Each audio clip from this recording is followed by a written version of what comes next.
here. Well, good morning, everybody. Today is Wednesday, February 17th, 2016. I am joined live with my sister Tiffany from Miami, Florida. A little bit background from my sister. She is a mother of one, my little nephew Javi, and she is a freelance photographer out of Miami, Florida. Welcome, welcome. Hello. How's it going? Good and you? Can't complain. Realize my headphones not off. Might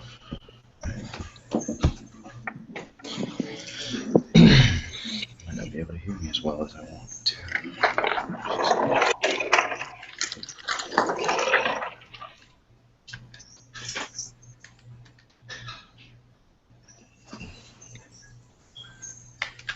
There it goes. There we go. Can you hear me better now? Yeah, I hear you better now. Oh, good. Hey, what's up, Tiff? What's up? Not much, not much. Just been doing these podcasts recently, the last 2 weeks, and having a little bit of fun with it. Figured I'd get some family on, get their perception on things and how it's changing over the years. It's been many years since me and you lived under the same roof. Yeah.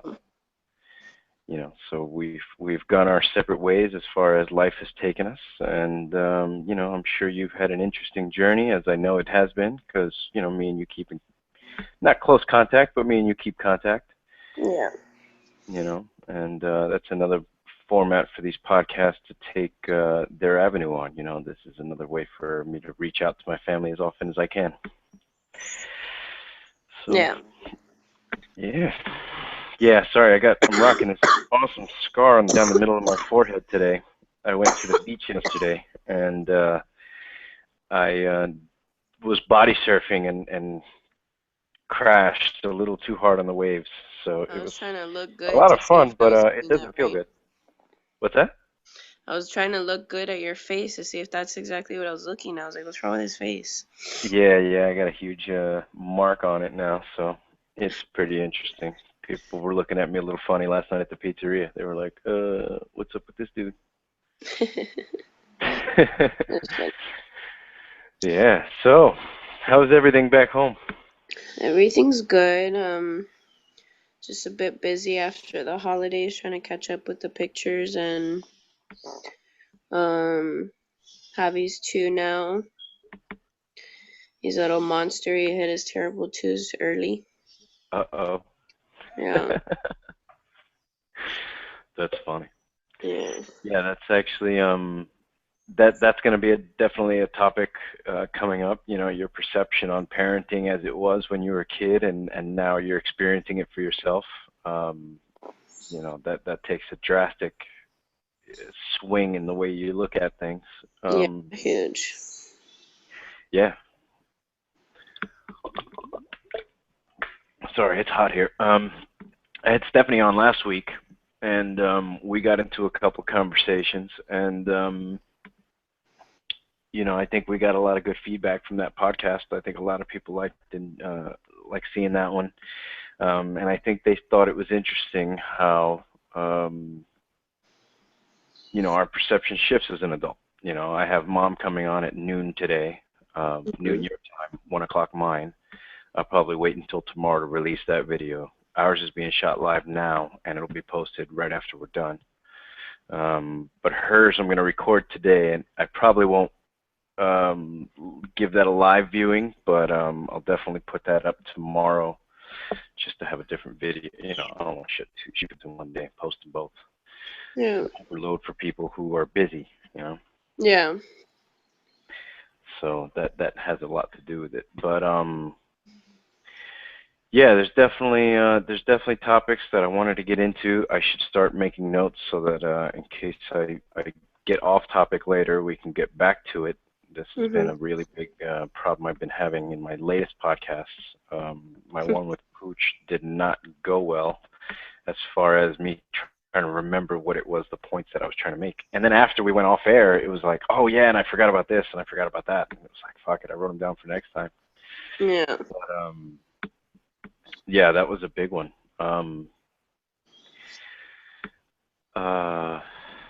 So So there was one topic that I covered with Stephanie that I wanted to get your view on, and it was something that we've possibly spoken about before in past conversations, but it was the fact of me leaving to the Air Force.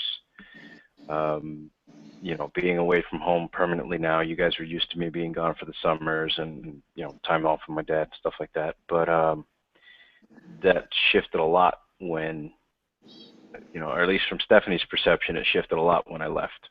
You know, she felt more of an impact of a brunt with her relationship with mom, and it was not something that was pleasurable at that time. You know, mom was under and has always been under a lot of stress internally. You know, Yeah. that's one of the things I'll end up discussing with her, and you know, but that was one thing that I wanted your view on. You know, was what was different for you when I left for the military, and what was your view of me going into the military back then, as opposed to what it has evolved into. I mean, for me, I was different because I think I had gotten along more with you than my sister. Hmm. At the time, I think I was a very big tomboy and she was really girly. Hmm. So to me, it was like, great, I'm forced to get along with my sister now. Which didn't really even happen. Me and her didn't got along good until we started having babies and stuff. But well, she started having babies first. Hmm. But I mean, I just felt like, yeah, like the person that I looked up to was leaving, and I Hmm. was scared. At that age, I didn't know what really you were getting yourself into if you were going to get shot. Hmm. And now, you know, obviously, years later, you know, 5 years later, I came back, um, family, and you know, with me and stuff like that. Everything obviously worked out okay. Full Yeah, limbs, you know, I've got all 10 fingers and 10 toes. Everything's all yeah, right. thank God. Yeah, you know, thanks somebody. um, but you know, obviously, you know, what your fear was me going in, obviously was relieved by the fact that I was still alive. You know, I came back and it was, you know, the worst had been over as far as that was concerned. One of Yeah, the things I noticed a lot when I moved back, and that was something also I covered with Stephanie, was that it was never my intention to come back. You know, it was my intention to go, become my own person, and continue that path, right? yeah, Um, a lot of things have changed in my life, you know, and that's, I guess, another principle in this whole podcast situation is, you know, things, you can have a plan, right? There's always a plan A. yeah, Everybody's got their plan A, and you've got your bullet points and your execute points on how to make plan A successful. yeah, Um, my plan A was not coming back. Plan A required me to be completely independent, um, financially stable, career driven, and at what I thought at the time was, you know, single. You know, I want to be alone, free from attachment, free from responsibility. Really, I just wasn't mature enough to fathom that amount of responsibility at that time. yeah, And so when it came back, it was like, well, you know, I have a family now. You know, our two options, or our abundance of options were available. As we saw them then, you know, we were younger and we see things more in a singularity, you know. So my thought process was, okay, we can either stay here in North Carolina, we can then go to Miami, which we had visited for Mother's Day that year after Taina was born, my daughter, and you know, my wife really loved it. You know, she really liked Miami. She liked the dynamic of the family. She thought the world of you guys. And when we went back to North Carolina, it was kind of like, well, you know, do you really want to stay here? You know, we were both yeah, working jobs that we didn't really care for, and it was it was difficult, you know. yeah, So um, plan A led to plan B, you know, and it was okay. Well, we're here, and you know, we're leaving, stuff like that, and it led to us coming back. But one of the things I did notice with with that was that you guys definitely seem to have come together, you and Stephanie, I mean. Um, so it was nice to see that. I don't know if I really thought about that much before leaving. I'm pretty sure I didn't. I was very selfish at that age. So it was it was interesting. Yeah. Hang on one second. Go ahead. You can jump in there. Yeah. I mean, when you were leaving, it just felt like, like you weren't either happy where you were at either. So I just felt that maybe you were going to be happier where you were going.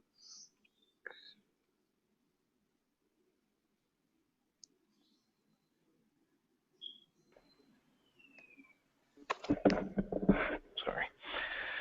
Yeah. One of the biggest things I remember from that was the party that Mom threw for me the night before I left. And that was it wasn't a thing that I really celebrated. It was kind Yeah. of like, all right, this is the way I looked at it back then. It was Mom's celebration of getting rid of me. That's the way I looked at it, really. It wasn't until years later where it was like, yeah, she was trying to, I guess, do the goodbye in case something happened. Yeah. And that was a wake up call also. That was a big thing because when we were young, you may or may not remember when Mom's grandfather passed away, Gilberto. You remember that when you were little in the big house with your dad? No, the only grandpa I remember was on my dad's side. Okay. Who was also an amazing person. I spoke about him before on one of the other podcasts that I did. And I mentioned your dad in the sense that it was strange to see how your father came from the family that he did. Yeah. You obviously, you're very, very, I won't say close, but you're very aware of Uncle Edgardo. You know what I mean? Yeah. You spent a lot of time with him. You vacationed there. He vacationed in Miami. Yeah. We're well aware. We were good with him. Yeah. He never created any animosity between the family, and he was always a relatively stand-up guy. His Yeah. sister was relatively the same way. She was a family woman, but she never really got into our business like that. And when she did, it was always out of kindness. Your grandparents are no different. Very kind individuals, family oriented. It was always a great environment to be around your family. Yeah. And for those who may listen now or may be listening later, um, we all three have different fathers. You were the last one born out of all of us, so your father was the last one that we entangled with before Pooch came along. Yeah. And so in that process, in those years that we were formulating that relationship, that Mom was formulating that relationship with his family, we all spent a lot of time together. So it was weird to see how an individual like that comes from a family, and then you don't recognize him from the members of his family, Yeah. which is something that I think we've all been told is we're all very similar in a sense. Maybe we all have a trait from Mom that we all share because we all grew up with her, Yeah. or maybe that's just the dynamic that comes from your environment. We all lived in the same home, so we share a trait. And that's very common. Yeah. Um, is that you know you were well, let's see, I'm trying to do my math now. I was 15 and you are 9 years younger than me, or 7? You're nine I'm years younger than me. 6. Oh no, yeah, 9 from you, 6 from Stephanie. Okay, so I was 15, which would have put you at 4 when you would have been 6 when our mother and your father got divorced. Yeah. What are your memories of that, if Them any? getting a divorce. Yeah. Um, the last thing I remember about their divorce was the moving out, like picking up the fight of them picking up our stuff and um sorry, I'm trying to find the charger. No, it's Um okay. what's it called?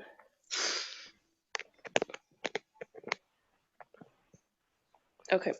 Um yeah, the last thing I remember about that was us picking up our stuff and my mom and my dad having a fight outside, and we have David outside helping mom, and he had to like hold my dad down.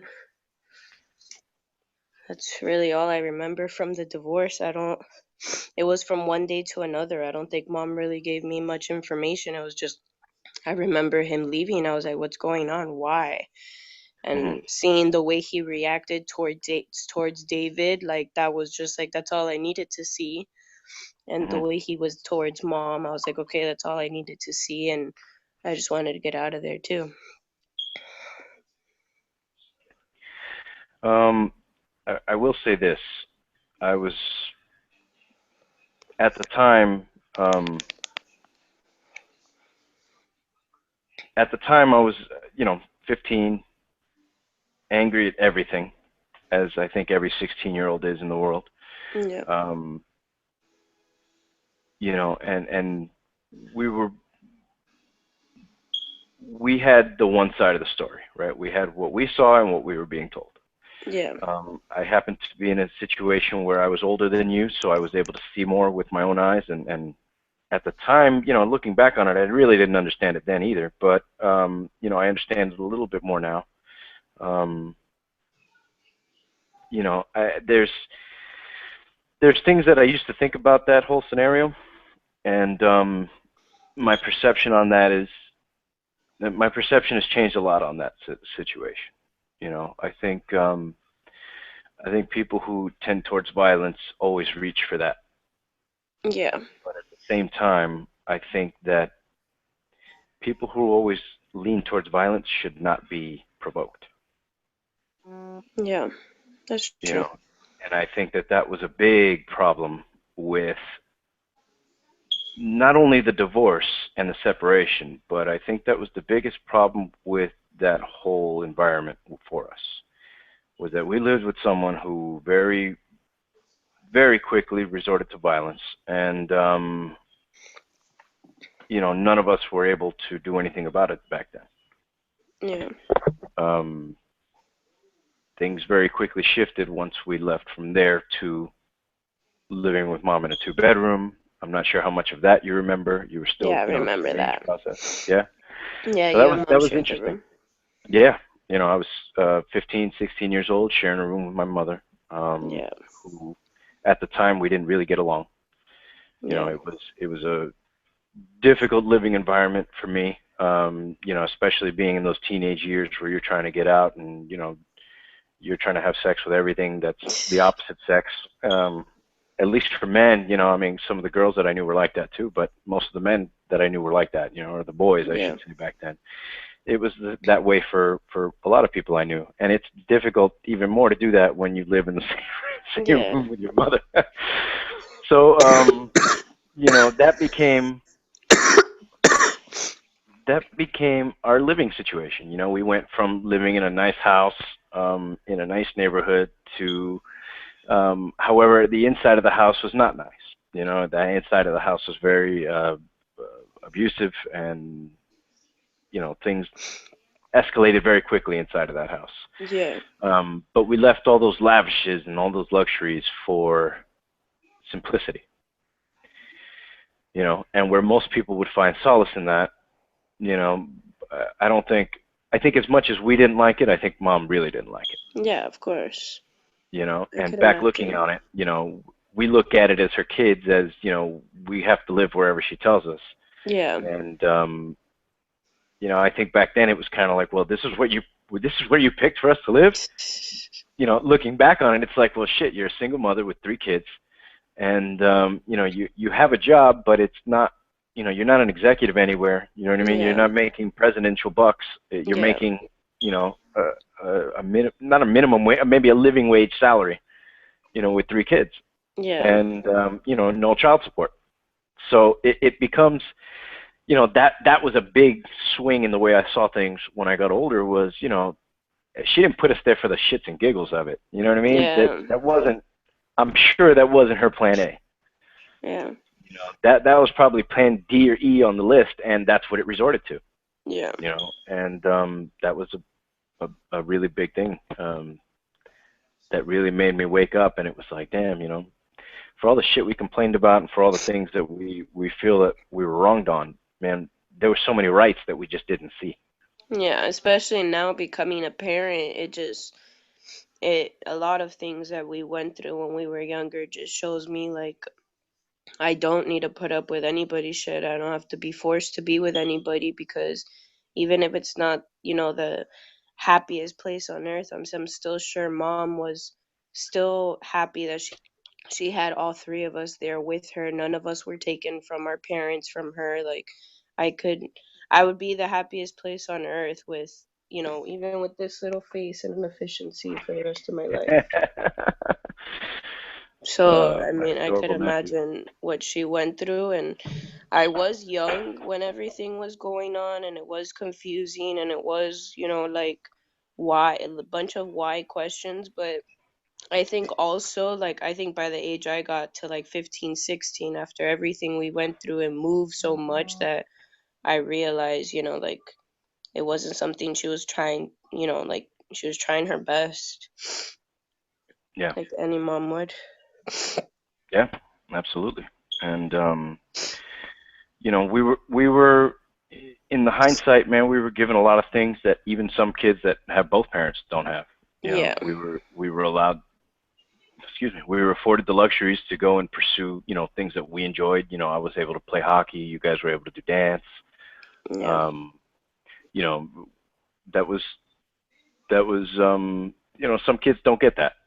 yeah. And that's something that I've realized. Some kids in the world don't even have establishments where that's possible. Yeah. I mean, You that's know. actually in the middle of the time that I was doing soccer for a while, and Mhm. it was only for so long that mom was able to keep up with it. And once the separation happened, she's like, well, your dad's not paying, and we have other stuff that's more important to pay for, so we're gonna have to put soccer aside. And even then, obviously being young, being selfish, I'm like, what? How? And that kind of brought a little bit even more hatreds towards my dad. And yeah, like it was a big eye opener. I know in the recent years he's reached out to you, especially once Javi was born. Um, he's. I know he's made his, albeit little, and maybe I'm speaking out of turn because I'm not you and I don't know how often he's tried to contact you, but what for me seemed like a very little amount of effort to reconnect with his daughter, to try to connect with his grandson. Yeah. Um, has he tried to do that at all? No, I mean, the last time he's tried to actually communicate with me myself was about maybe a year or two ago. I mean, sorry, no, because Javi's already two.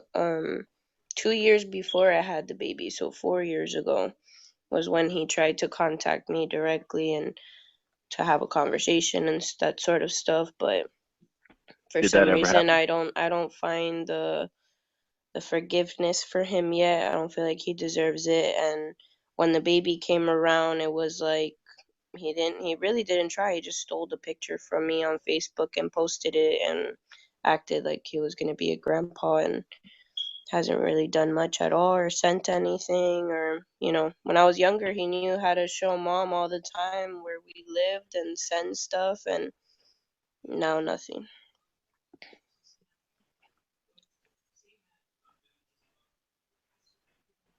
Would you be open now to a reconnection with him now that mm, so much time has passed?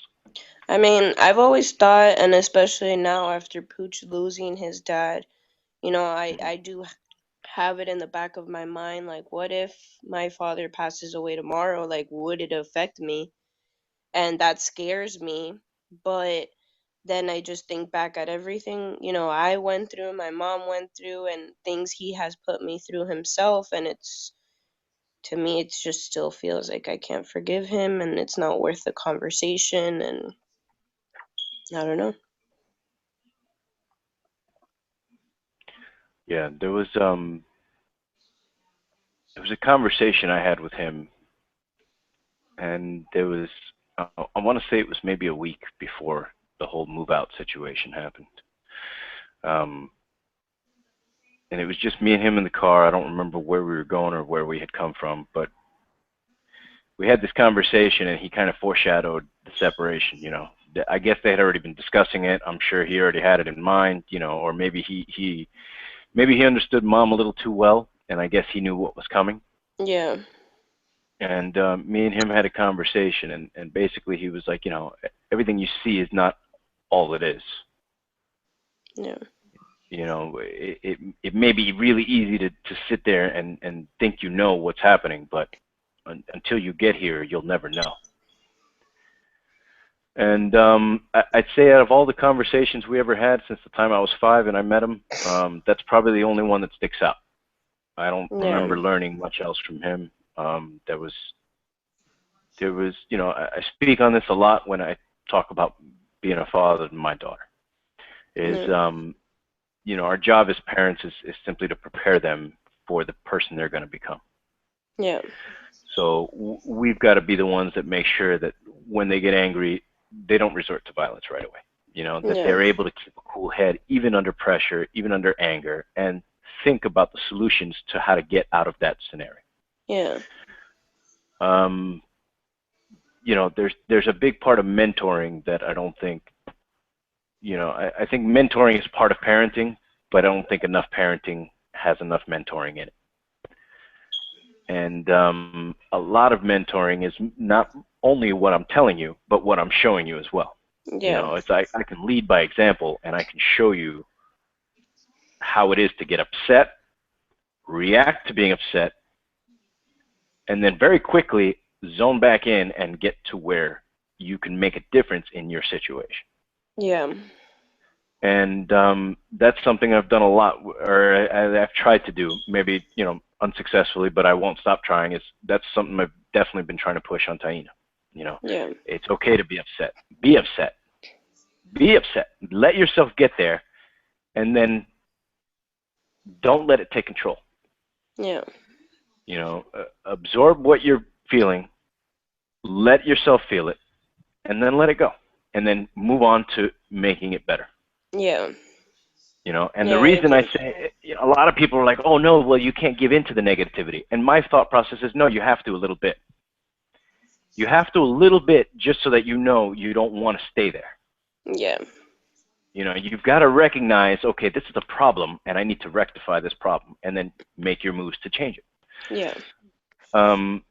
Obviously, divorcing and separating is how you change not living in a happy household, right? The other thing that comes with that is, what makes a happy household? And the truth is that there's no formula for it. The formula, I guess, would just be love and patience, but then that leaves out so much other things that really need to be there for Yeah. happiness to really evolve, and they say it best is, you won't appreciate the sun until it starts to rain. Exactly. So true in life, until you hit your rock bottom or you find yourself on the way there, you're not going to appreciate all the fruit behind you and all the fruit you're going to earn in front of you. Yeah. And I think that relationships are no different. Relationships go through tough times. I'm sure you're no stranger to that. You and Javi have been together, I think, over 3 years now. Yeah. You guys should be no strangers to that. Yeah. The other half of that is, you need to realize when you're part of the problem. Yeah. And I think that's, I think I'm connecting things here that shouldn't be connected. I'm not trying to say that mom should have stayed and try to change things and make it work out with Junior. I'm not saying that. I'm simply saying that for other people in life, when they're not in abusive situations, when they're not in a situation where your husband's cheating on you constantly, where there's not infidelities going on all the time, you know what? There's something you could probably be doing to help your partner appreciate you Yeah. more. Yeah. You know. And that's now that, and since you bring that up, it kind of shows, like, mom did go through the abusive stuff, and when it comes to our relationship, she just, she tells us, like, it could be worse, like, you can deal with Oh, ten worse, times like, worse. like, what you have right now, you're lucky, because a lot of people don't have, or how he treats you, it's, so it assures me too that I'm like, okay, at Are least those right the now I have a conversations she's good having track. with you about your relationship? Yeah, she's had a couple. I mean, not just directly towards me and Javi, just, just all throughout my relationships that I've had. If I go to her for whatever problem and it's something that she's like, because she'll have times where she's like, no, you don't deal with that. And then she'll have times that she's just like, it could be worse. Like, this is something you can deal with. And then I do think back of what she went through, and I'm like, yeah, you're right. Like, this guy has not even lifted a hand. So, Mm. I'm fine.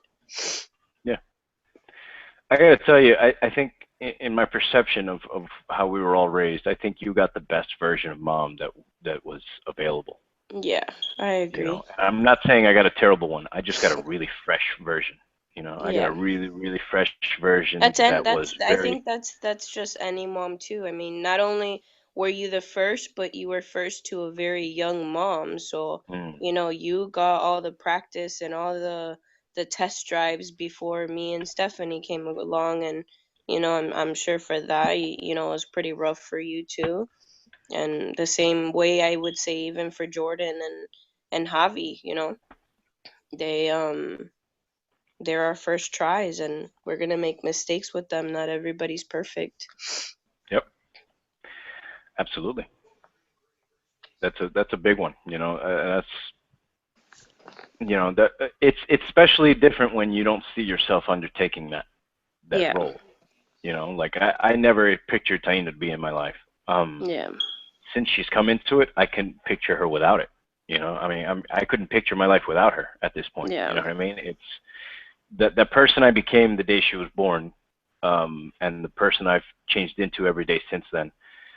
Um,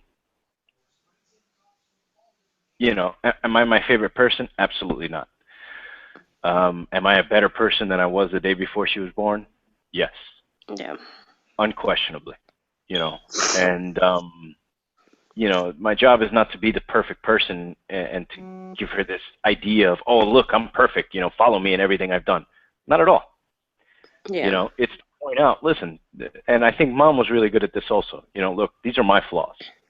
Yeah. This is what I have wrong with me, and this is what I'm trying to help you get rid of before you get to my age. Yeah. So yeah, do I still get road rage sometimes in a place that traffic only lasts about 5 to 10 minutes? Yeah, if I'm at a red light and the light turns green and nobody's moving and I look out in front and everybody's got their heads in their phone, yeah, that pisses me off. And so yeah, I'll start honking the horn. Get the Yeah. fuck out of the way. Yeah. Those things naturally aggravate me. Not only because are they wasting my time, but they're preoccupying themselves. And what my thought process really was, especially because I had an accident when I first moved here, is you guys don't fucking pay attention. You know Yeah. what I mean? And it was really fucking aggravating. And it still is in traffic, especially when I'm driving through the neighborhood and people are, they got their heads down in their phone. It's like, you got to be Yeah. fucking kidding me, man. If my daughter's playing out here and something happens, you better pray for the police to get there before I do. Yeah. For And real. that's it. That's that's what it comes down to, man. It's my only child, and that's the plan is to only have the one apparently. So I mean, it's fine. I'm not complaining. That's Yeah. added pressure when you start multiplying the amount of people you have to influence. Yeah. For You real. know, That's true. that's one thing I definitely respect Stephanie on.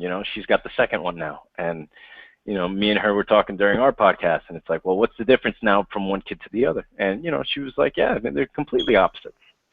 Yeah. And that's cool. That's a good thing. Yeah. You have to learn because I mean, even to see me, you, and Stephanie, we're all three completely different.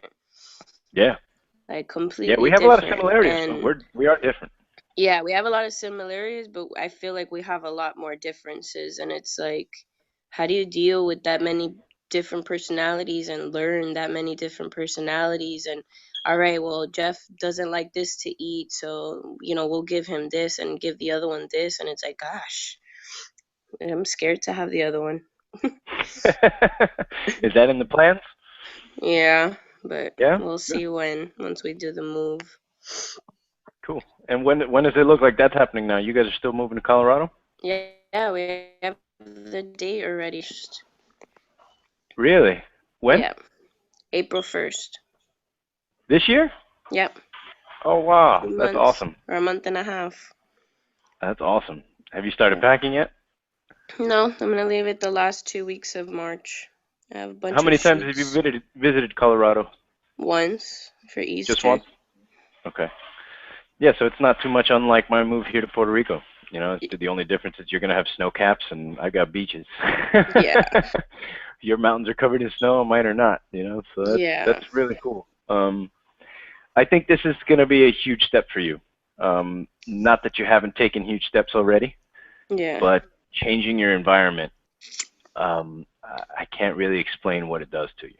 I mean, you're obviously I'm the just same person. excited. I hate Miami. Miami Yeah, is I've never super liked it. rude, and especially after a baby, like I was asking Javi to move to Georgia because at least we had his mom there. We're going Hmm. to Colorado with not one family member, so that's a bit scary. But yeah, ever since I had little Javi, I'm like, please, let's just leave Miami. It's such an ugly place to Yeah, raise your kids. especially to raise your kid, and to think that I moved there Yeah, out of, instead of going elsewhere. And really, the reason I did that is because you guys were there. You know, if it hadn't yeah, have been for the support group that we had a family, that move wouldn't have happened either. You know, we would have yeah, stayed in North Carolina, and yeah, I hated I only hated North Carolina because I was living in a military town. yeah, So everyone you spoke to was either in the military or married to the military, yeah, and it was an eclectic place in the sense that people came from all over, but it was one of those kinds of places that nobody wanted to stay in. yeah, So it was very easy for me to be like, you know what, I got to get the hell out of here. yeah, And then Pooch had that business opportunity that he was already in. He was the owner of that tree servicing company, yeah, and in talks with him, it was like, well, I'm not doing too well up here. How are you doing down there? And he was like, not too well. At the time, I was working in advertising, and he was like, yeah, man, that's where I'm hurting the most. I need help with the business and stuff like that. I'm like, well, my mother's not helping me. He's like, yeah, but her negativity, man, it's just there's only so much I can do. yeah, Okay, so that was the initial plan. All right, we're gonna move to Miami. I'm gonna help him out with the business. We'll find a place to live later, but for the meantime, my mother has a huge house, and they have a spare bedroom downstairs that's almost like a private little apartment. yeah. So and That worked out luckily, good. yeah, Chino was on board with that, and really it was her idea more than anything to move. I think once she decided that, it was kind of like, all right, well now I got to find something to do down there. Yeah, So that's when the plan to work with Pooch came along. And I very quickly, once we moved, it was like, all right, we're here with the family, yada yada, and this is all great. And then, once we started working together, it was like, damn, dude, you took over something that was not thriving but established, yeah, and now, he took it over in what could arguably be the worst time to take over a business, which was right before that financial crash in 2008. yeah, Um, that was 2 years prior that we moved down, and it was already declining. Everything had already started to decline at that point. The other thing was Pooch. He doesn't lie about this. He has his GED. Barely a GED from high school. yeah, And with that, he was able to take over, purchase, and run a business for over a year. That, in its strength, was extremely successful. yeah, So that was a big eye opener for me. Is you don't have to be this Ivy League college educated person to run something yeah, successful. And at the time I was just getting out of the military. I had no intentions of going to college. I never even took my SATs in high school. That's how sure it was I wasn't going to go to college. yeah, Everybody was supposed to schedule their own stuff and do that, and I just, yeah, whatever. Once I got out of high school, I think 2 months prior to that, I had already, I graduated in June, and I think by April, I had already known, like, all right, military is going to be the path because I don't want to go to college. I still have no idea what I want to do for a job yet. Um, I was working at Papa John's. Yeah, Papa John's at that time. It was kind of like, yeah, yeah, yeah, I'm ready to get out of here. And every time I left, it was a very rejuvenating thing.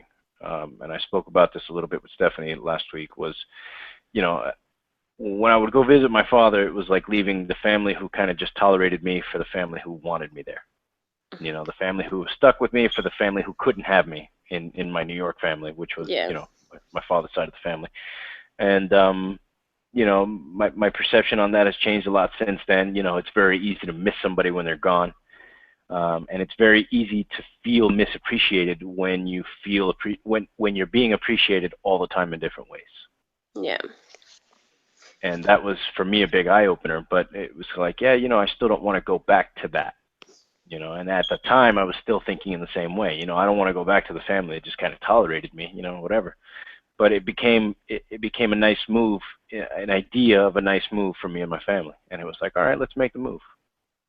Yeah. And so that happened. And now moving here, you know, it's different now because for many reasons. You know, me and Chino are older.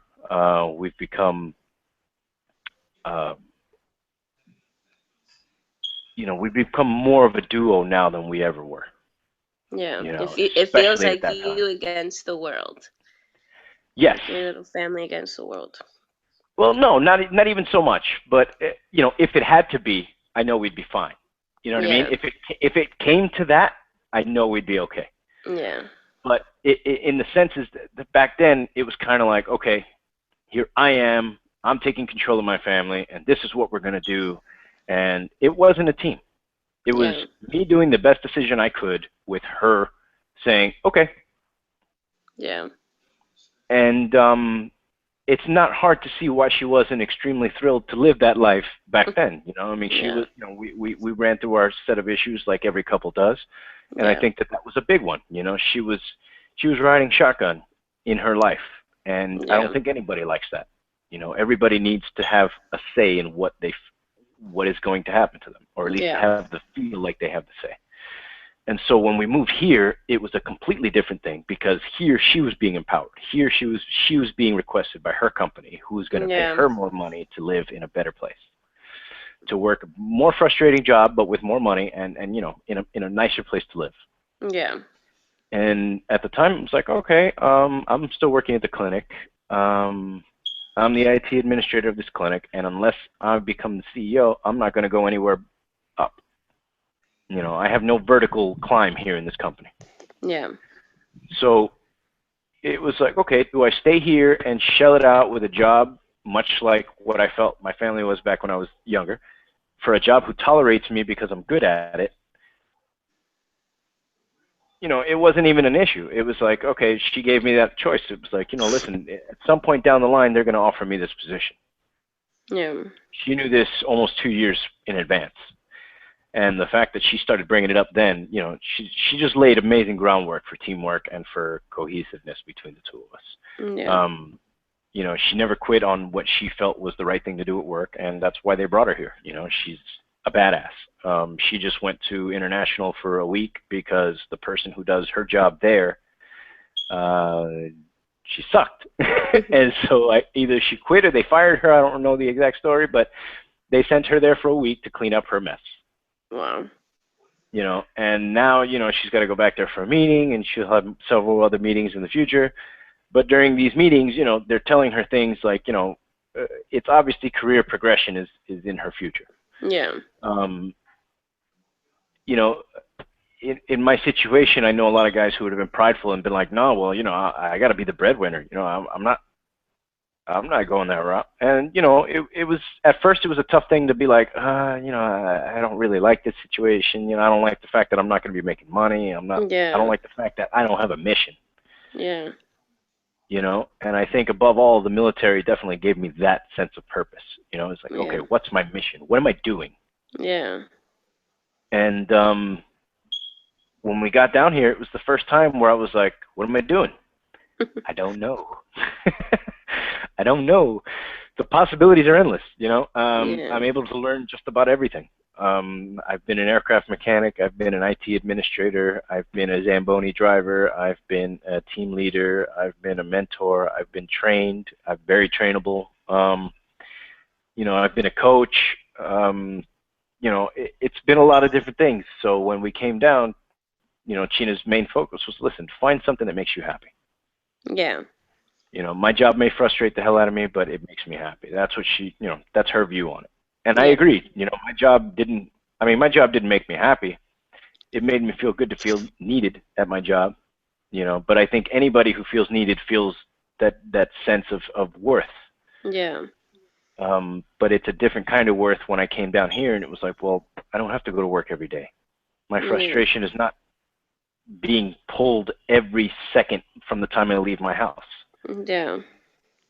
And so, what am I doing here? I'm focusing on becoming a more cohesive person to live with. Yeah. I'm trying to be an easier person to live with for my wife. I'm trying to be an easier person to live with for my daughter's sake. Um, it was very harshly criticized when Taina was younger, when I was younger, obviously as her father. The way my parenting skills were for her. Yeah. Everybody would comment on how strict I was for her. Why do you got to yell at her so much? You're very on top of her. You know what? The last time I've had that conversation with anyone, she was 2.5, maybe 3 years old, and I haven't had to have that conversation since. Yeah. And for me, that for now, it seems like an extreme sense of accomplishment. Yeah. Maybe when she's 15, I'll feel extremely different about that. Maybe I will have wished that I would have stepped on the gas a little harder. Who knows? Yeah. Only time will tell. But I think where we are now, as far as me and Taina, me and my wife, and us as a family, as a trio of people, we're much better off than we were back there. And I Yeah. hope and I know that the same thing is going to happen for you and Javi there. Yeah. That's Yeah. going to Right now, be. the only thing is leaving the whole photography that I have going on right now. That it's like I'm starting all over again, but I know that it's once in a lifetime opportunity for my family, so I'm willing to risk that. And it's also thinking that right now it's not it's not like a move that we're going to be there forever. Right now it's just 4 years. So if I end up liking it, which Javi thinks I will, then we'll move out there, and that's going to be our new life. But um if not, then we're coming back, and we know we have goals, and we just want to buy our house and save money out there, and just get through the 4 years and see where we end up. Mhm. Yeah. I mean, the good thing about your business is that you can. It's the perfect kind of business to be able to pick up and move. You know what I Yeah. mean? Photography is Thank it's God. wherever you are, right? Yeah. Now I think your challenge becomes how do you build your market in a different location, whereas Exactly. where you are, you have a lot of referral service. Yeah, which right And now though, like because of the fact that we're going to a different state, and it's also something completely different from Miami, like a huge weather change. Um, mhm, when I get out there, I want to try taking landscape and like nature type pictures, and maybe sell them to magazines before I even start taking pictures the way I was doing here, just to that's try awesome. something different, and also see the beauty in Colorado, enjoy it too. Like I don't want to be just working out there if it's only for 4 years. Yeah, yeah. So yeah. That's a good thing, though. I mean, I think there's going to be a lot of good that comes out of this. If nothing else, Yeah. you'll be able to find a different part of yourself. Yeah. And I think that that's one of the biggest benefits of moving, of being away from your comfort zone. And not that I'm better in by any sense, but I think that that's what separated my thought process from Stephanie's. And I only use her as a comparison because we're only 3 years apart. Yeah. Whereas me and you are 9 years apart, and so that gap in view is extremely different. And I feel like probably only about a couple of years ago is when you really started to open um, that sense of, okay, I'm out on my own here. It was when you moved out on your own, Yeah. and it was like, I mean, obviously you had roommates, but you were under your own roof, Yeah. right? You were under your own comfort zone, and that's extremely important. Yeah. I think there's a lot of growth that comes from that, and that's another reason I felt like, maybe you grew a little faster than Stephanie did. There's also the added of, you had two examples in front of you of either A, what not to do, or B, what to do. And I think that's Mm. also a very important factor. I don't think Stephanie ever looked at me in that sense. You know, I don't think she ever looked at me as a right or wrong, or follow or don't follow that example based on what happens between him and her Yeah. being mom. You know, I think that that was a something that I felt was missing. I could be completely wrong on this, and Stephanie may have looked at me like that all those years. You know, as the okay, this is what happened to him because of this. I'm not going to do that. Yeah. You know, and I I think had all three of you. I even, I think Desiree, yeah, relationship wise, I had mom, and Stephanie was more like school. She was good in school and stuff. So it was like, all right, let me look at her for this. And with you is sports, and it was like, and we all have that anger or whatever that's called, our tempers from our mom. But hmm like it was also like when to use it, when not. And yeah, mine, for being the youngest, I feel like I had less mistakes from watching yours and my sisters and my mom. So I yeah. am, yeah. What's funny is me and Stephanie, or at least I definitely remember Stephanie complaining about it. I think I definitely felt this way. I just don't think I ever said anything about it. Was you know, Stephanie will constantly say that your mom's favorite because you were the youngest. Yeah. My feeling was always Stephanie was the favorite because her father had unfortunately passed away when she was very young. So she was, Yeah. as far as mom saw it, mom was her only attachment in the world. Yeah. Um, Seeing it from that angle, it was like, yeah, we all are very different. We all Mhm. grew up with very, very different experiences. I feel like even though we all grew up with the same mother, we all grew up with a different mother. Yeah. And so That's true. when you were in your teenage years, between I'd say like 14 and 16, um, it was a very apparent thing that mom had a different method of dealing with you than she did with us. Yeah. And as young adults, as late teens, you see that as, oh, well, you just love her more. After coming out of the military and dealing with several different types of people, it was very, very clear that the reason she did that was because of our differences. Yeah. It wasn't because she favored either one of us more than the other. It was just simply we were all different people. And as our mother, she figured out, okay, if this person doesn't do anything I tell them, everything I tell them, they do the opposite, right? This person, all they want to do is please me and make me happy, right?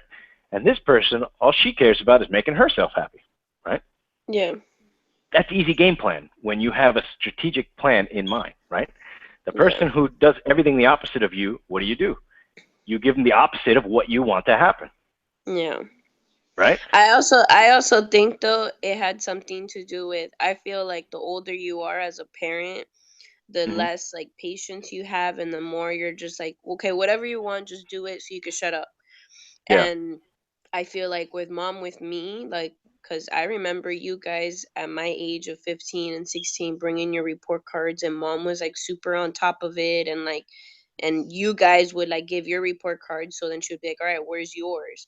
Once you Mm-hmm. two left school, which Stephanie was 5 years ahead of me, I had my whole high school years that mom had no idea what was going on through schools. And it was basically her trusting me on what I said. And she didn't, she was, I guess, lazy in that sense, that she didn't, because she would check up on call your guys' schools and everything. And with me it was nothing. It was just really like just based on me, on what I Mm-hmm. told her. So I feel like not just in our sense, but the older you get as a parent, the more you're just like, you know just whatever I need to get through is what I'm gonna do. Like, there's no right or wrong way, and just get through it. So I feel like I got a lot of the easy way out because mom was already like fed up and just whatever, Tiffany, whatever you want, just go with it. You know what I think that is, and I think that goes right back to what I was just saying, is that we all had that different mentality. I Yeah, was going to do the opposite of what I was supposed to do, and that was yeah, mine. Stephanie was going to do whatever it was she wanted to do to please mom, yeah, and that's always been her demeanor. Everything yeah, she does, she's got to have not mom's approval, but mom's. She wants mom to notice in a good way, yeah, and unfortunately for her, sometimes that recognition doesn't come early enough, or not in the right manner. such is life. Yeah. But I think that goes back to, what I was saying is I was the opposite.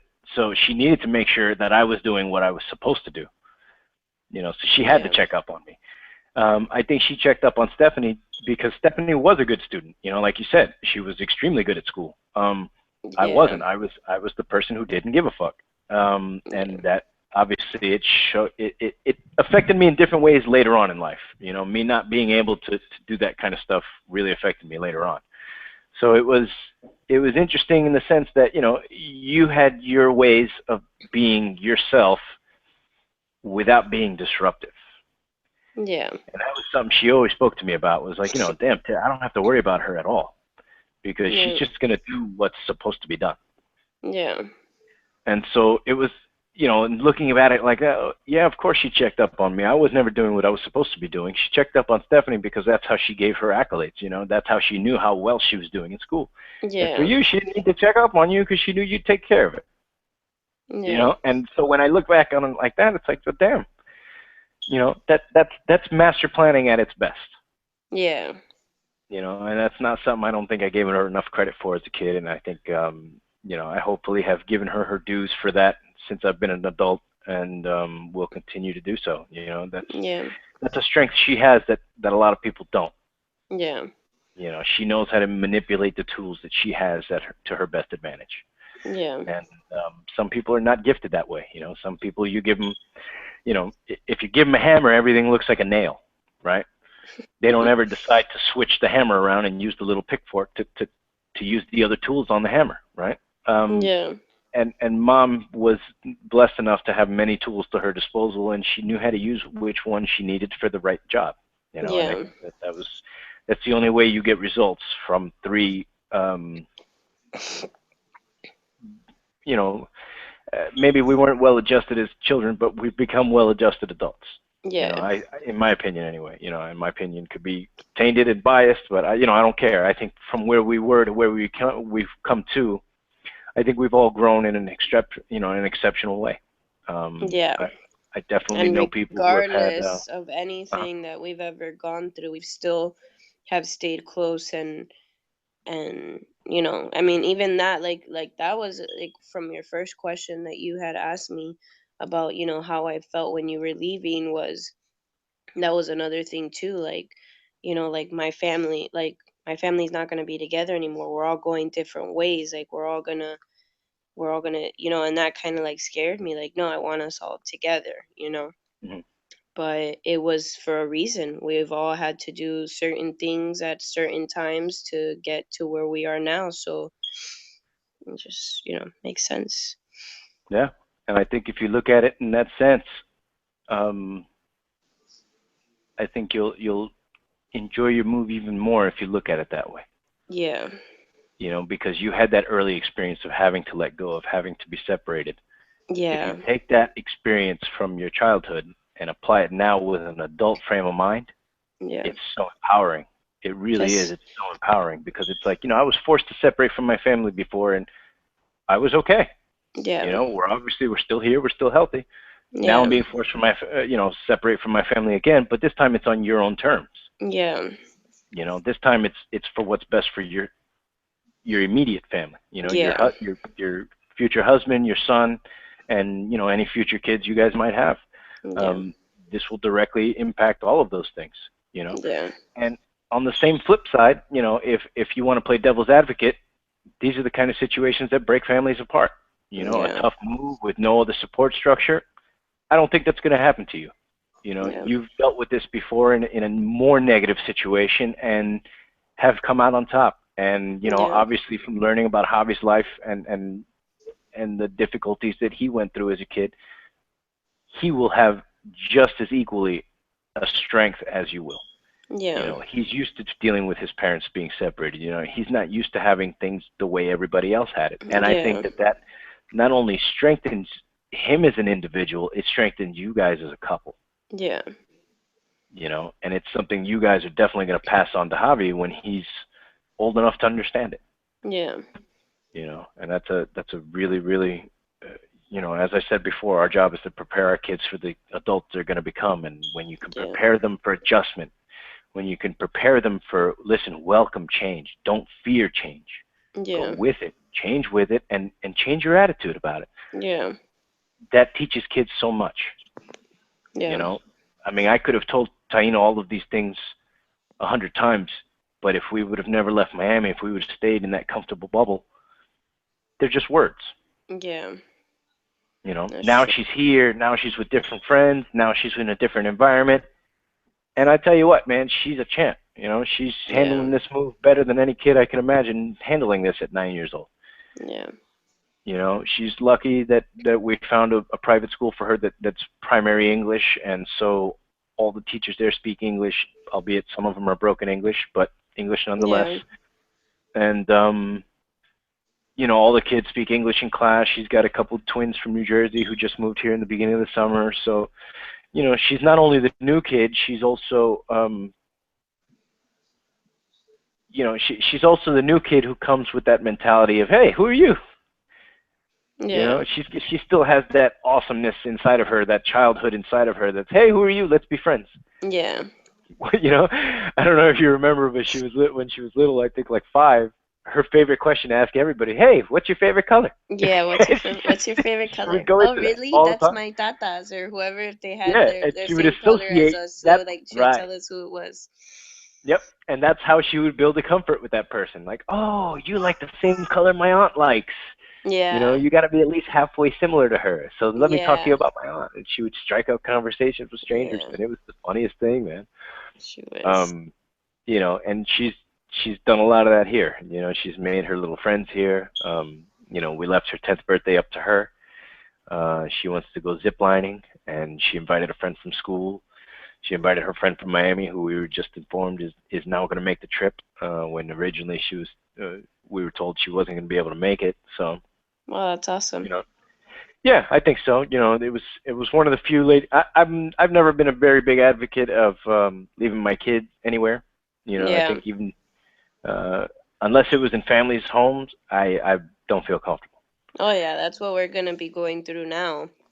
I Yeah, mean, I tell Javi all the time, I'm like, there's no way that we're gonna leave him with anybody we meet out there. I don't care if we're there for 4 years. Like, that's just never gonna happen. And it just yeah, sucks too, because I mean, I'm guessing, I'm thinking of the worst, but I guess because he's an only child, that like I'm like, wow, he's gonna be all by himself. He's not gonna have anybody to play with, and here he has all his cousins, and so I feel bad for him, but at the long run, like, when he gets older, he'll know like this was an opportunity for us to save as much money for our home, like our home that we want to live in forever, and he'll appreciate it then. if nothing else, hopefully, I mean, he's 2 now. He'll be 6 approximately when you leave. Yeah, I mean that's still, you know, he'll still be in pre-K and kindergarten and all that stuff. He'll have just started first grade, so I mean he's gonna make relationships there, you know, at some Yeah. point. And that when so for you guys, this move is the growth period. For him, the next move will be the growth period. Yeah. You know, because for him right now everything's all lovely. You know, you guys got family everywhere, and yeah, even though he's not going to be able to ask for them, he's still going to look for them. You know, Yeah, he's he still going is. to realize that, listen, I don't see Jordan anywhere around here. Yeah. You know, and that's I'm sure that'll be tough in a kid's mind. I don't know exactly how it affects a 2-year-old or a 3-year-old. Yeah. You know, I know that Jordan had a lot of difficulty with it when I mean, granted, he's 3. You know, he just turned 4. You know, when I video chatted with him, he was like, "Hey, are you coming to pick me up so we can go get ice cream?" It was like, "No, buddy, I'm not. I'm sorry. You know, I won't Yeah. be able to do this for a little while." And you know, that's probably been the hardest thing about moving here is Yeah. you know, it was something that I took for granted a lot, that, you know, you guys were so close by. And you know, I think I started trying not to take it for granted when I started picking him up a lot. It was it was a big conversation I had with my father over a trip that I took up to New Jersey to go see him, and one conversation led to another, and it was brought to my attention how distant I've been from my father's daughter, um, Yeah. Sarah. You know, she's 18 years younger than me. It's an entire lifetime. You know, I was the age my father was when they had me, Yeah. when she was born. So it was kind of like, yeah, you know, that's my. I definitely still see her as my sister, no question. Um, Yeah. a big difficulty that came apart with that was that, you know, in my asshole 18-year-old way of thinking about things, I was not a fan of my father's wife at the time. Yeah. Especially coming from where we came from, where everything was a little bit more aggressive than everything else going on around us. Yeah. Um, she was too nice. It scared you. Like, why are you Yeah, I too? mean, maybe it did scare me, but it mostly annoyed me. Yeah. You know, it was like, God, you're so nice. Leave me alone. To think back on it now, I'm 33 years old. I would kick that fucking kid's ass so hard because Yeah. I was just an asshole. You know, I was an Yeah. underappreciative asshole. You know, this woman's been nothing but great to my father. You know, my little sister is an extremely well-adjusted 14-year-old, or she might be 15 now. But she, you know, it's one of those things that, you know, it was my past experiences and my anger wouldn't let me accept the person that I was supposed to be becoming at that time. Yeah. Um, you know, my father and I have never, not never, we don't always see things the same way because, you know, I didn't grow up with him in the house. You Yeah. know what I mean? He was always very active with me, as you very well saw. I Yeah. mean, it was not all the time phone calls. You know, it's not like we spoke every week, Yeah. or every day for that matter. But if I knew that if I needed him, I could reach out to him, Yeah. and you know, I had a 50-50 shot of it, either coming to my benefit or not. Yeah. You know, and so to have that in the back of my head, um, you know, I felt like it gave me an advantage. Um, did it really? Mm, No, because the reality was is that I was living, you know, at home with my mother, and he wasn't there. yeah. Um, you know, he was there in influence and in conversations and stuff like that, but he wasn't. I wasn't able to learn from him. Um, you know, those day-to-day routines. Yeah. So for me to become a family person, and you know, I almost said Family Guy. For me to become, you know, who I became, a husband and a father, I didn't have any example for this. Yeah. You know, it's all been flying off the cuff. And I guess my best example, and that's a terrible way to say it because Pooch was a great example for me. Um, I still think, to this day, he still remains a good example for all of us. Yeah. Um, you know, this was a guy who brought a lot of love into our home when at the time we didn't feel it. Yeah. He took a lot of mom's frustration when we felt like we were the only things causing it and the only things that she was taking it out on, Yeah. right? Um, so he changed that environment for us very drastically. Yeah. Um, you know, he turned it into a place where we could go and feel comfortable, which is not usually what stepdads do. You know, and Yeah. he hates that term. I know he does. You know, and I don't mean it in a derogatory way, Yeah. but you know, I also don't want to insult my father because he's been in my life my whole life. You know, Yeah. he's been there. So yes, unfortunately, he is my mother's husband, which makes him my stepfather. But I Yeah. don't look at him that way. You know, I very much look at him like a dad. You know, Yeah. he met me a little later in my life, and I was 15, and you know, most people will tell you, well, you become who you're going to become between the ages of 6 and 12 or whatever it is, and then everything else on top of that is just your environment remolding you. Yeah. But your personality is who you're going to be before you reach that age. Yeah. And yeah, I'm not going to disagree with that, but it's definitely um, a good thing when you see a person of that kind of example come in. Yeah. You know, someone who's not afraid to take leaps of faith, who believes in what they're doing 100%, who never quits on the job they're doing. Yeah. You know, does that mean that he doesn't resign from a job and take a better job? No, of course not. That's not quitting. That's moving up. And Yeah. that's something he never stopped doing while we were there. Yeah. You know, he never stopped moving up. And it was one of the biggest things I noticed because when he came into the picture, we were in a two-bedroom. with mom. I was living with mom in a two-bedroom, and you guys shared a room, Yeah. and we couldn't get far enough away from each other not to hate each other. Yeah. And for a long period of time, the only person that was not included in that anger from me was you, because you were little Yeah. and you were innocent to the sense that anything you were doing that was annoying was simply you just being a kid, and Yeah. you can't hate a kid for being a kid, Yeah. you know. So when it was that sense, it was like, yeah, everything Stephanie was doing at that age, I was 15, 16. She was, which would put her 13 to 12. That's an annoying fucking age for brothers and sisters to be at the same time, Yeah. and unfortunately for her, the way she used to look at it was that I didn't like her, and maybe at times that was true. Yeah. Maybe in that moment, yeah, I can't stand you right now, but the sense remains is that you guys are my sisters, Yeah. and there's not anything that I wouldn't do or sacrifice except for my family to help you guys. Yeah. And the only reason for that is because my family now depends on me, um, not to hold it together, but to be part of the mold that holds us Yeah. together. Because that's the way I looked at it when I was 18. I am the one that holds this together. No, I'm not. Yeah. I'm a guy taking charge in the negative way that makes it very easy for someone not to follow, for Yeah. someone not to want to follow. Yeah. And so, that evolution of the way of thinking, and that perception shift, I think helps. Is it 100% foolproof? We'll see. Yeah. Chino will be the deciding factor of that in the coming years. Does she still want to be with the person I've become? Maybe, maybe not.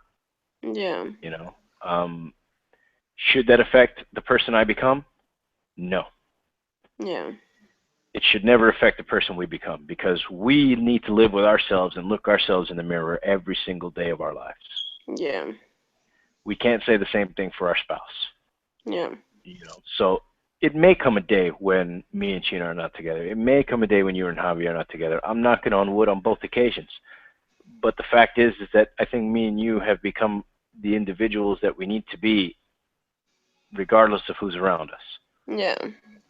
And I think that the best example of that was our mother, who changed herself in many ways. Yeah. She changed herself a lot for your father. She changed herself a lot for Pooch. I was told she was still very young, but she was obviously changing for her experiences with my father. Yeah. And we'll all continue to grow from that. But it's all in the way you look at it. Yeah. Do you want to see what the negatives were, or do you want to observe the negatives and take from them the positives? Yeah. Because that's the way we should always look at things, and Yeah. especially as parents. There's ways we can help our kids with that. And the best way is by example. So that's why we need to constantly be on a vision of evolution for ourselves. We are Yeah. evolving people. We are evolving humans. And I think that's just the end note I have on that. Yeah. Well,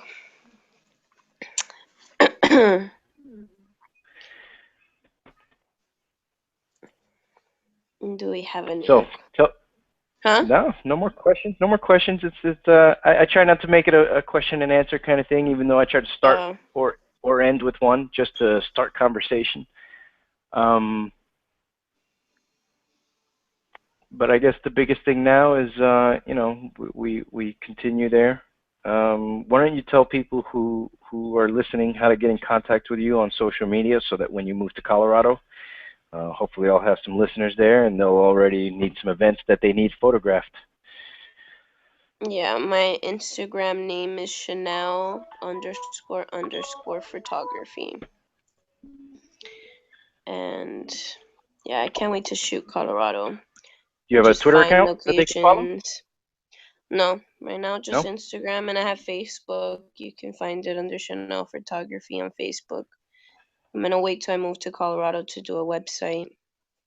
Cool. And yeah, I mean, I never thought it was gonna come out this big, but I've done really good here, and I think it also has to do that I know a lot of people, so that again, that's why it's like scary to go to Colorado and not know anybody. But I mean, social media is so like for me easy to use, but I have found like I've started following families in Colorado and they've seen my work and now they can't wait till I get out there so that I could shoot. So hopefully I can, do what I'm doing here over there and still be happy, cuz that's why I left my job and I don't plan on getting a job. I get to be with my son all the time and and still do something I love, which is pictures. So, Yeah, I think about you a lot when I'm home.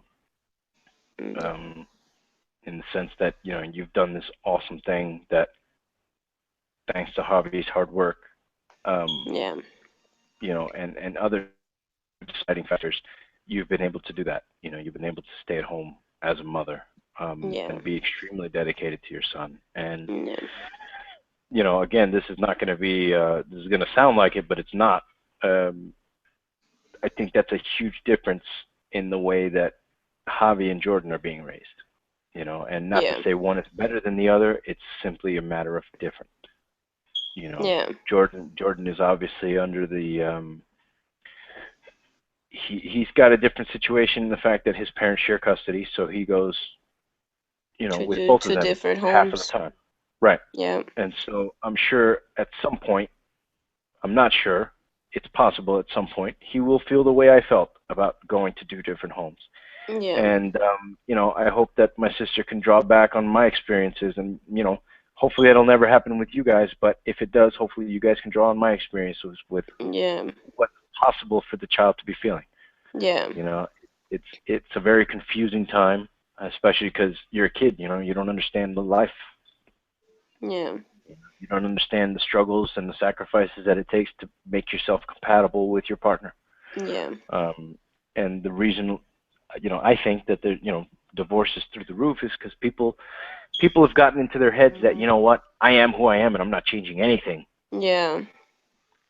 And I think that's a terrible way to look at it, man. If you would have had that idea at 13, you'd still have the mentality of the 13-year-old and you'd be a jerk in life, Yeah. For real. right? You have to evolve out of the ways of thinking, Yeah. and that comes a long way. But I think you're on a good path, little sister, and I'm Gracias. excited to see where your path will take you.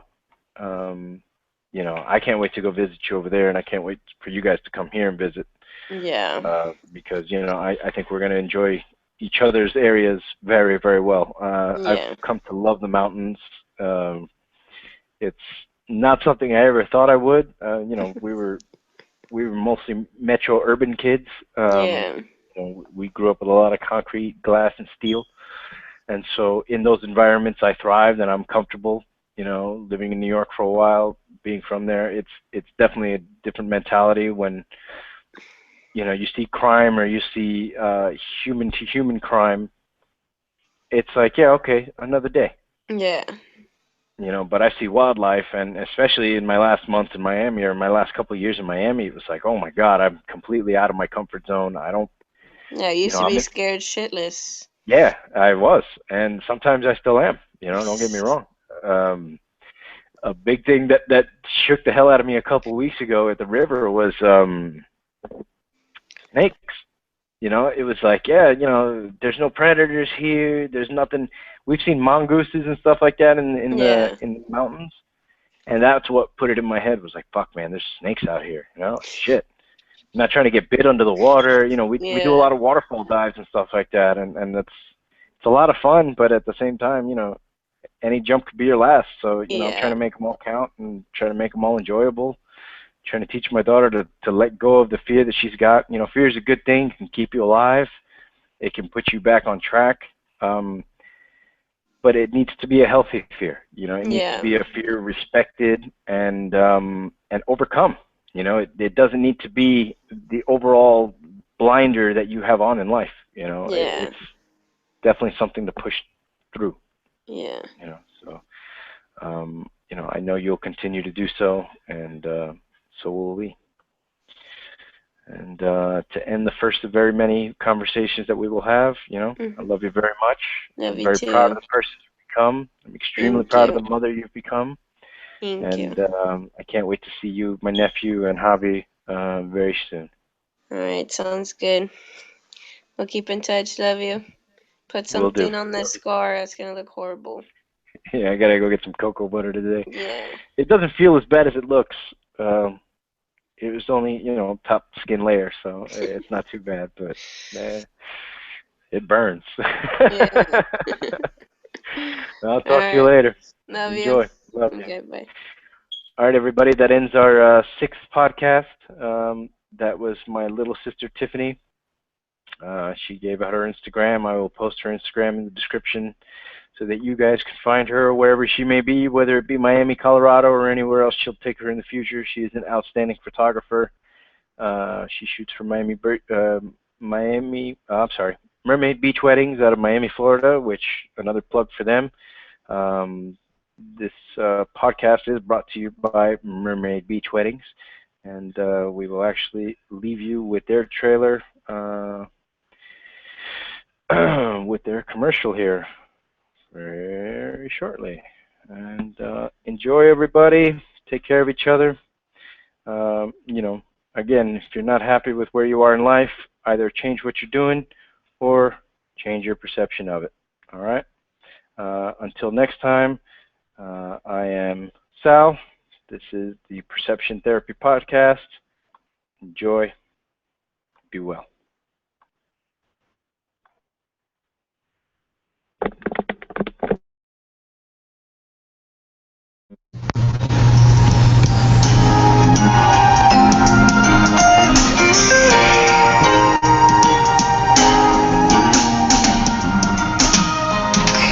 Every little girl's dream to have a beautiful wedding right on the beach, just like the Little Mermaid, and mermaidbeachweddings.com will make that happen for you. We're going to show you why.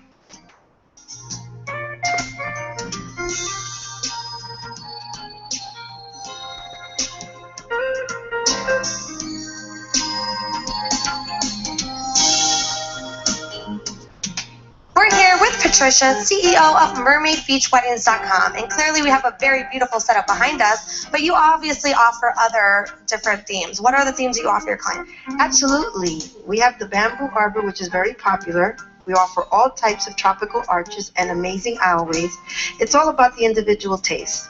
The set behind us is one of our newest additions called Driftwood Love. We not only offer elaborate packages, we can customize to the couple's needs. We also have simple packages designed for elopement, like exchanging vows on a bed of rose petals at your feet. And why would somebody want to do a beach wedding versus a traditional wedding? Look at this beautiful setting, peace, serenity, and romantic. What a perfect place to exchange I do's or even recommit to each other by renewing their vows. We have people that come from all parts of the U.S. that don't have beaches like ours. South Florida beaches are internationally known. I've had couples here from Scotland, Switzerland, and most recently Beirut, Lebanon. All tourists and non-Floridians can apply for a marriage license and get married the same day. Here at Mermaid, all our packages include the decor, officiant, and our minister, and a photographer with either 60 or 100 pictures, depending on the package you choose. Our goal is to set the stage for your happily ever after. We do have two staple pieces in all our ceremonies. The heart of glass, in which we ask the couple to take a handful of sand from where they're standing and pour it into the opening of a keepsake heart so they can take a token of where they promised eternal love. And after the ceremony, we invite the guests and the couple to the edge of the water for a blessing stone toss. Basically, we ask everyone to make a wish for the bride and groom and throw the stones into the ocean altogether. It makes for an amazing photo op. The most popular sets right now are the sunset packages. We have two specific ones, Candlelight and Simply Romance. They light up the beach in the evening for a stunning backdrop. Well, I know where I want to get married, right here in Fort Lauderdale Beach with mermaidbeachweddings.com. You guys had an absolutely beautiful ceremony. Now, this was not a wedding, correct? It was not. We actually decided to renew our vows after 20 years of marriage. Wow, congratulations. And so why did you pick Mermaid Beach Wedding? Well, you know, when we thought about, we never really had our first wedding, so we wanted to do something that included family, but it was fun and festive. I was searching around on Facebook, and I found Mermaid Beach Weddings, looked at their pictures, fell in love with the way that they did things, and they had a contest going. We entered for a wedding, and we won. The very best that South Florida has to offer, the beaches, and add the love of your life, and you've got yourself the perfect wedding. And only Mermaid Beach Weddings can bring that fairy tale to life. So check them out at mermaidbeachweddings.com. This is Christine, and you're watching VIP TV.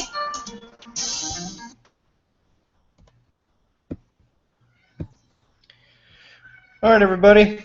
See you next week.